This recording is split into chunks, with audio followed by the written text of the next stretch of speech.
Hey everyone, it's me, Estella. Today I'm going to be talking about how to get a 5 on the AP US History exam. This exam, I probably studied for it a lot more than I studied for other exams just because I was really nervous about it, but it actually wasn't as bad as I expected it to be, so yeah. In case you guys didn't know, I got a 5 on the AP exam, which is why I guess I can give you tips about it. But yeah, so I'm just gonna cut right to the chase since I know probably a lot of you just really want to know how to get 5. So yeah, I hope you guys enjoyed this video and find it useful, and if you do, please leave a thumbs up so that I know, and also don't forget to subscribe. Alright, so let's get into the video. Alright, so the first thing I want to talk about is prep books because everyone always wants to know which prep books I used. So I actually used only one prep book. I used the Princeton Review APUSH prep book, the 2016 one, since I took it my sophomore year, so last year, now that I'm a junior.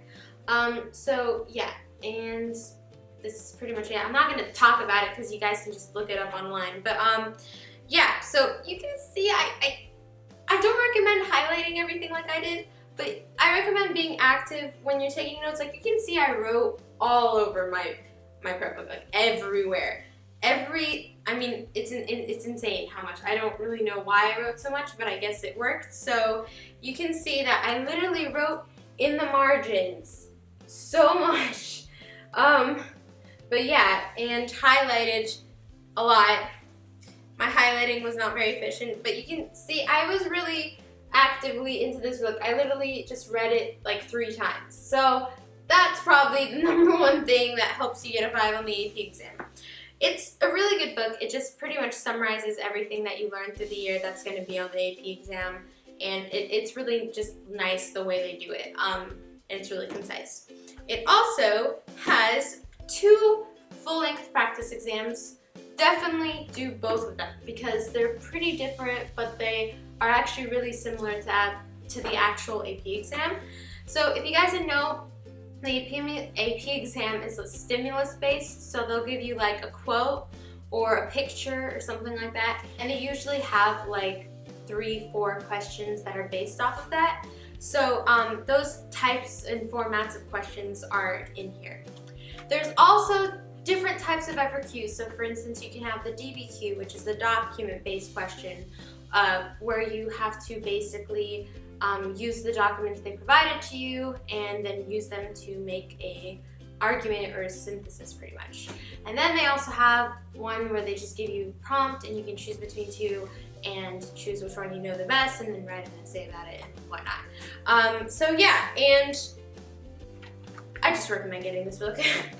Another book I recommend getting that I didn't use for the AP exam but I used for the SAT subject test, and I regret not using it for the AP exam, but I obviously got a 5 without it, but I think it's a good resource, is the No Bull Review prep book. I definitely recommend getting it because it's really visual and just really, really great for learning concepts. So like they have tons of practice questions too. So I just recommend getting that as well, just as a supplement. But yeah, those are the prep books that I recommend. I wouldn't really recommend getting anything else.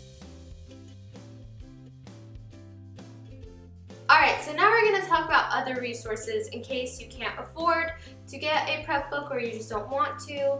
So there are a lot of resources for APUSH, luckily, on the internet. The main resource, pretty much how I prepared for the AP exam, is I used the Princeton Review mainly, and then I also used 2 outlines. So there was one called, and you're going to laugh right now, but it's called the APUSH Packet of Doom.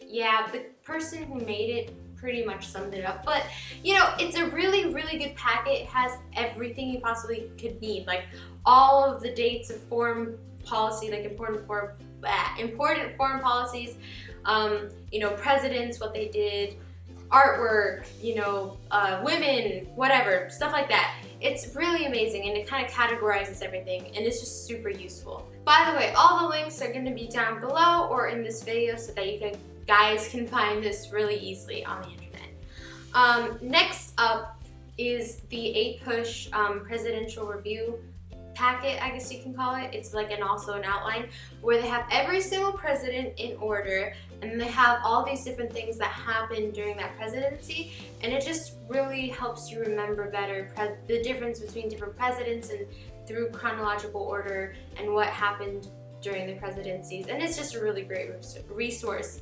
I used it a lot. Also, some really great websites. Now, I did not use any of these websites, but I regret that I did. When I found them 3 days before the AP exam, and I obviously didn't really have time to use them anymore. So I actually felt guilty that I didn't use them. But yeah, obviously I didn't really need to since I got a 5, but I think maybe these could be useful for you. So yeah. The first one is the Tesla APUSH website. So this guy named Tesla, he made an APUSH website, and he has really awesome materials on like the right side. There's literally everything you could possibly need, like textbook chapters, notes from the chapters, outlines, you know, summaries, etc. So everything you would need for the AP exam. So it's all on the right, and it's really good resource. They are really good resources as well. And he also just like gives tips in his blog, and also like how you should be preparing, and then gives like PowerPoints and stuff like that. So it's just like really useful resource. You can also find some really nice videos on Gilder Lehrman, I don't really know how to pronounce it, .org. They have like videos by periods, like study guides. So those are really useful too. I'm assuming they're useful. I mean, I watched the first one and it seemed useful, but I'm not really a visual learner, so I just don't really watch videos, and honestly I just did not have time. So I recommend just doing what I did if you really don't have time, but if you like really want to get in depth into it, or you're not really a reader and more of a visual learner, then you probably would want to check out this website. And at least apstudynotes.org also has some nice outlines on there as well. Okay, moving on to YouTube videos, because APUSH probably is the AP exam with the most YouTube videos about it, and there are 4 main channels I'm going to talk about. I watched a little bit of a couple of them, and they seem really good. So if you're a visual learner, you should definitely check these out. So the first one is this guy. His name is Tom Ritchie. He has a channel, and it's not just about APUSH, but it's mainly like a lot of APUSH related topics. And some of them are more specific. Like I remember seeing he had like classical liberalism versus American liberalism or stuff like that. And then he just like compares different people, and he also has like an APUSH review series and stuff. So it's just like a useful resource if you like watching videos. Another good YouTube channel is Adam Norris's.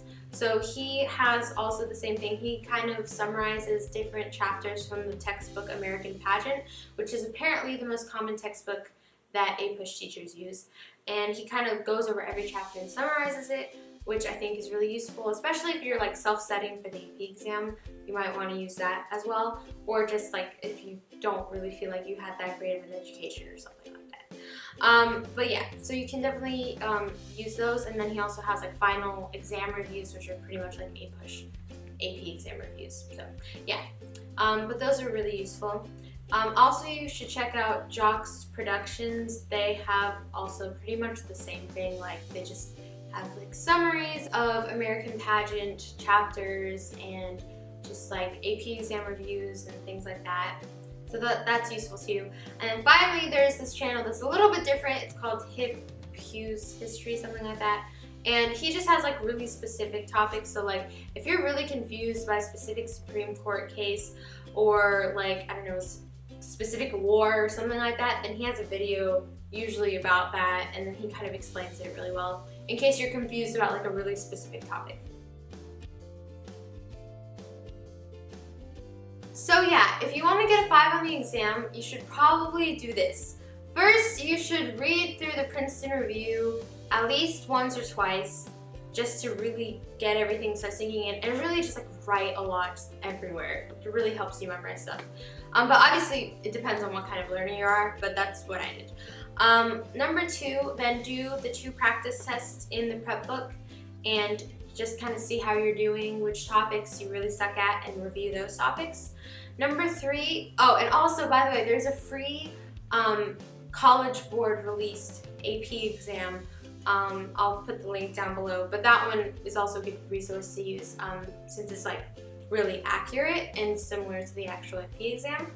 You should also supplement your studying while you're studying for the APUSH exam with the Packet of Doom for sure, and the Noble prep book if you have it. Number 3, definitely go over old FRQs on College Board, because, and you don't have to actually do them, just like read the prompts and then read the best answers and the facts that they use. It will help stick in your head, and it's just a really great way to kind of see what College Board wants, you know, the FRQ's answers to look like, and it just really helps you prepare for that portion of the test. Also, you should definitely do lots of practice short answers, but they're in the prep book, so yeah. But what I really recommend for the FRQs is this. Choose 3 main topics that you think are pretty common. So for instance, it could be like women over time or something, or, you know, the Civil War, or like World War I or something like that. And then, so choose that topic, and then get a blank sheet of paper, write it out, you know, Civil War on the top, and then literally just write down all the facts you can possibly think of. Like, go through your prep book, go through your outlines, and just write down every single fact that you can find. This happened on this day, in this year. You know, this person did this. You know, this person was killed by this. This president released this policy in foreign relations, blah, blah. Like, everything you can possibly find related, you know, like for instance, causes of the Civil War. You would then like go into your prep book. They usually have like a summary about causes of the Civil War, and then you'd write them down. It's just anything related to the topic. And why are you doing this? Because usually at least one of those topics are going to be the FRQ topics, and it's really great because you're going to already keep going, just focus on those 3 topics and keep going over all the facts over and over again. And it's more than likely that at least one of them will be the FRQs, and then you will literally write a really good, I was gonna say lit, but like really good essay, because you're gonna have so many facts. You know, this person did this person did that, blah, blah, blah, blah, blah. That's literally what I did. I chose 3 topics. I think it was World War I, and luckily one of the FRQs was World War I, and I was like, yes, totally did awesome on that essay. Then I chose women, which was almost also one of the topics. I think it was the DBQ. And then I think I chose, I don't remember the 3rd one, but anyway, but yeah, that's what I did, and it really turned out great. So I definitely recommend doing that, and probably don't do topics that are necessarily from last year, like maybe do World War II instead or something, but not necessarily, but I'm just recommending that. So yeah, and then after that, you pretty much should be set to go. I mean, you don't really need to do anything else for the AP exam, but if you want to, you can like watch videos and, you know, go over your notes again and whatnot. But yeah, I mean, once you've done that, you should pretty much be good. So yeah, after that, just get a good night's rest, you know, eat well, be rested, whatnot, the typical test taking tips. But yeah, I hope you guys enjoyed this video. Well, enjoyed, I mean, you know, I don't think it was the most fun video, but you know, found it helpful and things like that. And good luck on your AP exam, because, you know, everyone, you know, we all were freaking out before we took it. So just saying, I was literally dying so bad. It was awful. But anyway, so not the actual AP exam, but the preparation part. So condolences, but don't worry, I'm doing the same thing this year. I'm taking like 8. So ha ha ha ha. Anyway, good luck on your AP exam. Hopefully you'll do well and get what you want. And yeah, hope you guys enjoyed this video, and I'll see you guys next time. Bye guys.